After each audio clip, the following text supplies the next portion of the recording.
it has seemingly gone missing. Yes, the Israeli major general who leaked the video clips has gone missing. A search is underway after contact with her was lost early this morning, local time.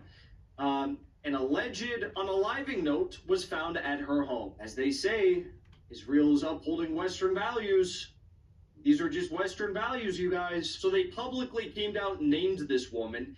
Now she's missing, and allegedly there is an unaliving note left at her home, and they can't find her. Netanyahu says the prisoner grape video on which Israeli soldiers were sexually assaulting Palestinian prisoners can be seen cause enormous reputational damage to Israel. An investigation is needed. By the way, he's not saying investigate the soldiers who did that, and I'll explain why in a second. He's saying investigate how this could have happened. How could you have leaked our enhanced interrogation methods? How do we know that he's not saying investigate the soldiers who did this? Because the soldiers who did this just appeared before the press in Israel in masks, and they were, celebrated by the Israeli state media apparatus, saying, "We will win, we will get our justice."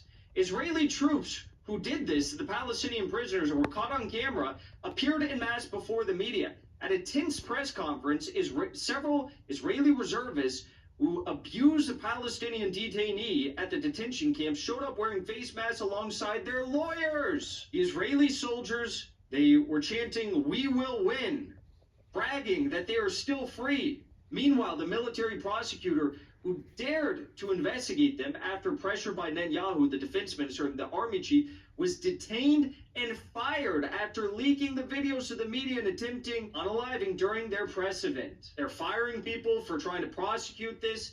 Apparently people are getting disappeared for putting this information out there. Netanyahu describes this as the most serious PR attack against their country and all the history since 1948. Now the question then becomes, how are we going to fix this issue? If you're Netanyahu, if you're Israel, how are they going to fix this issue? Well, they're a great idea to fix this issue, correct the public record, show the world that Israel is not this, torture center that does this to their prisoners, and to make the world know that this will never happen again is moving to legalize state executions of Palestinians. Israel's National Security Committee has approved a bill mandating the death penalty for any Palestinian convicted of unaliving an Israeli, clearing it for a Knesset vote. The bill bans commutation of the sentence. So, if they go in the prisons and they say, well, we know that we're holding you here for waving a Palestinian flag. You know that, right? Yes, I understand that. I understand I'm being detained for